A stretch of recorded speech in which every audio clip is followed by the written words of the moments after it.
welcome to Brand X Reviews. This one I'm going to be having a look at the new Sin City trailer and what we can expect from the upcoming film. Now, the original Sin City came out in 2005, so it's been 9 years. It's been a long time to wait really for a sequel, maybe too long. For a number of reasons, I will go into why it's been too long, but if you haven't seen the trailer, I would definitely check it out before you watch this. But I've got a few things to kind of cover anyway, a few points that I might want to throw out. If you're not aware of the graphic novels, if you've only seen the film, you might not know what we can have in store. So I've read the books a number of times in the past 10 years, so I'm fairly savvy with them just off the top of my head, so I feel like it's something I can talk about now. The film is called Sin City, A Dame to Kill For.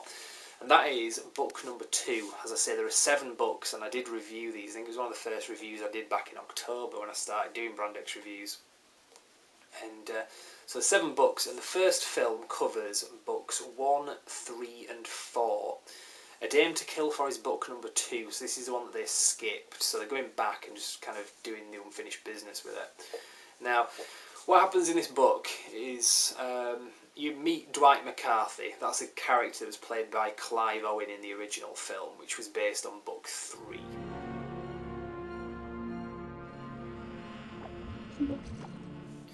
And in this one, he looks different. He's bald. He's got a very different face. And a lot of stuff happens anyway. He falls in love. Well, he gets with one of his ex-girlfriends basically, and he's madly in love with her. She is a dame to kill for. She's called Ava Lord, and in the film she's going to be played by Eva Green. But so basically he gets in a lot of trouble with her, and she's kind of in with the political establishment, the elite in Sin City, and he gets in a lot of shit basically. And Marv is in it as well. Marv, that was a character that was killed in book number 1 and killed in the film, but it's set before book number 1 because we're all out of sync.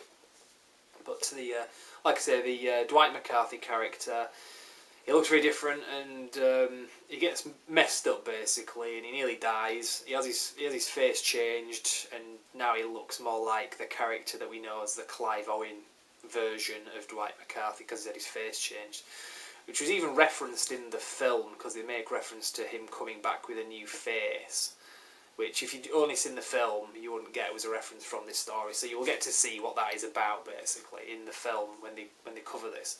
My question is how they're going to do this, because in the film, Dwight McCarthy in the new film is going to be played by Josh Brolin. And as far as I'm aware, Clive Owen isn't in it. So there's going to be a transition from him going from looking like Josh Brolin to becoming the Clive Owen character, or well, the look. So I don't know how they're going to do that without Clive Owen being in the film, because that's what happens in the book. So we'll see about that anyway. Is it going to be a CGI job? Are they going to surprise us with Clive Owen in the film? Are they just going to completely skip it? I don't know. I mean, it does appear in the trailer that you see him with bandages on before he's had the plastic surgery or whatever. So we'll see how it goes anyway. But it's a very good story, and I'm glad that they're doing this because he's one of the better books as well. I don't really know why they missed it in the first film. But anyway, that's kind of a side issue. The other story that they're going to do is a 15-page story. If you get book number 6, called Booze, Broads and Bullets, this is a compilation, as I've said in my previous review of the graphic novels. It's a compilation of short stories, and the film the story that they're going to use in this film, one of the 3 stories that they're going to use, is called Just Another Saturday Night. And if you've seen the trailer pretty much begins with the Marv character just another Saturday night, kind of falling through the air upside down like that, and he says, just another Saturday night, kind of thing. So you can see that they're going for the look of the book, just like they did with the original film. But I'm surely they're going to expand this because it's a 15-page story, and that will probably on screen cover about 5 minutes. So I reckon they're going to expand on it and not do it literally kind of frame for frame like they did in the original film. Well, not literally frame for frame, but you know what I mean. The story about that anyway, it's a story about Marv, again obviously set before the events of the Big Fat Kill, where he got killed in the electric chair. But the premise of the story is he loses his memory. He's been in a fight of some kind. He's got a bullet wound in his arm. He's trying to kind of remember what happened, and the pieces start to come back to him, and he kind of remembers the story. So that's kind of the story that you get to see. And by the time he gets right to the end of the story, where he remembers the moment where he'd kind of lost his memory, he loses his memory again.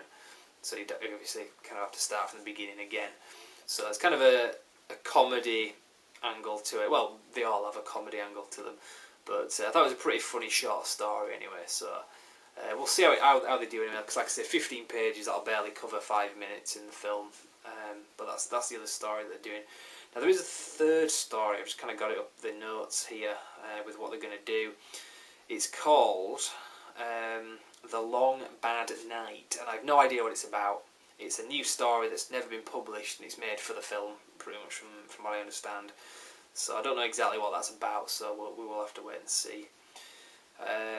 Now I did say before, obviously they've waited 9 years to make this film, and that was a long time, and maybe too long. Well, specifically it was too long because a couple of the actresses from the original film have actually died since. I know that Brittany Murphy was one of them. She played a character called Shelley, and she's not one of the main characters, but she's fairly central just because she appears in a lot of them. She's kind of a link through the stories. Wish you'd dropped by earlier, Jackie boy. Then you could have met my boyfriend. Could have seen what a real man looks like. So I don't know if her character is actually going to be in this. I don't think they've even recast her. Just kind of looking through, I can't see that Shelley is actually listed on there. So I think they've kind of written her out. Maybe just out of respect for Brittany Murphy. Although she died in 2008 or 9, I think.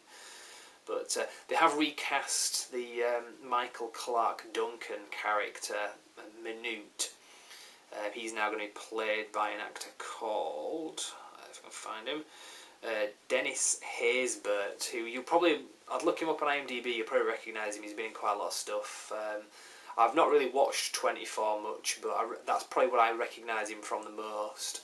But he's been in a few other things. He's a big black guy, not quite as big as Michael Clark Duncan, but I think when he's got the eye thing on and all that stuff, and he's dressed up, he'll look the part anyway.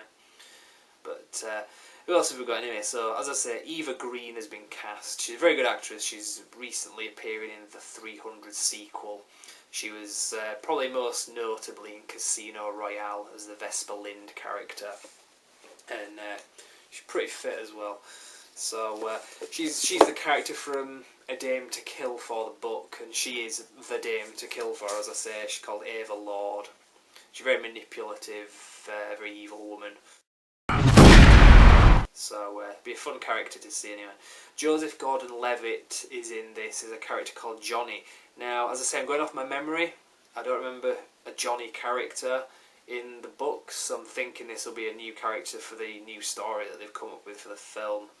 Could be wrong. If I'm wrong, post some comments and let me know. Jessica Alba is back as Nancy Callahan. We saw her in the original film. She's similar to the Shelley character played by Brittany Murphy. She's a very central character. Probably more important than Shelley, to be honest. So thank God she's still with us. Who else have we got? Bruce Willis is in it as the Hartigan character, the cop that he played in That Yellow Bastard segment of the first film. I don't know, I can't remember if he appears in any of the other books in any capacity. I think he does, but only briefly. I can't remember which one he's in, so I don't know if that's... I don't think it's in A Dame to Kill For, but anyway, we'll see. We'll see what capacity he's in when the film comes out. I didn't see him in the trailer, I don't think. I could be wrong there. Pretty blinked and missed him if he is. Mickey Rourke obviously is back as Marv, and from what I've seen in the trailer, he still looks the part as well. Doesn't look like he's aged. Well, he's under makeup anyway, so and all the plastic surgery he's had in real life as well. The actress that played Miho, she hasn't died, but she's pregnant, so they couldn't get her back to play the Miho character, so they've got an actress called Jamie Chung. I can't remember the name of the original actress. Was it Devon A. Coey or something like that? I can't remember. I could have got that wrong, could have messed it up, but anyway. Jamie King, who played Goldie, the prostitute that got murdered in the original film, the one that Marv was in love with, that got murdered in bed next to him as he was asleep. She's in this as well, as she's Goldie or Wendy because they were twins, but one actress plays both. All these stories are kind of set before the first story, so don't say, oh, she's dead. Well, yeah, these stories are set before she got killed. So Rosario Dawson is back as Gail, the prostitute that helps the Dwight McCarthy character played by Clive Owen in the original film. That's far enough, Dwight. We've been on top of these Peckerwoods since they first showed up with that cop behind them. Everything's under control. Enjoy the show. She's a very central character, especially in respect of Dwight McCarthy, because they're pretty much close allies. Lady Gaga is in this. Jesus Christ, I don't know what character she's playing. It's not even listed on the IMDb website as to which character she plays, so I don't know. Who else have we got? I think I've kind of skipped ahead there. Josh Brolin, he's a very good actor, he's really good, and he's going to play the Dwight McCarthy character, so that's pretty good. Do you remember the Michael Madsen character? He was in the original film and he played Bob, the policeman. He was the partner of Bruce Willis' character Hartigan, and he shoots Bruce Willis at the beginning of the film, kind of a corrupt cop. They haven't got Michael Madsen back, so they've had to recast him. He's played by Jeremy Piven, who's an actor that I've seen in quite a few things. Ones that spring to mind, he was in Rock and Roller, which was a British Guy Ritchie film. He's an American actor. What else? He was in Ellen, the sitcom. I seem to remember him being in that back in the late 90s. And he was also in Grosse Pointe Blank as well. But if you IMDb him, you probably recognise him. Stacey Keach, pretty good actor, pretty cool deep voice. He's in this film as well. Powers Booth is back as Senator Rourke, which is good because he was a pretty evil character, and Powers Booth can play a pretty evil character as well. It's a good game. It's good that he's come back to reprise his role as well, because I know he's a big character in A Dame to Kill For, so naturally he's back for this film. It's pretty much it anyway in terms of characters and actors that I can think of. There's a few others, but those are the main ones anyway. So obviously Frank Miller is directing it with Robert Rodriguez. I think it was just Robert Rodriguez with guest director Quentin Tarantino. He directed one scene in the original film, but in this one it's directed by both Frank Miller and Robert Rodriguez. Not really much else to say.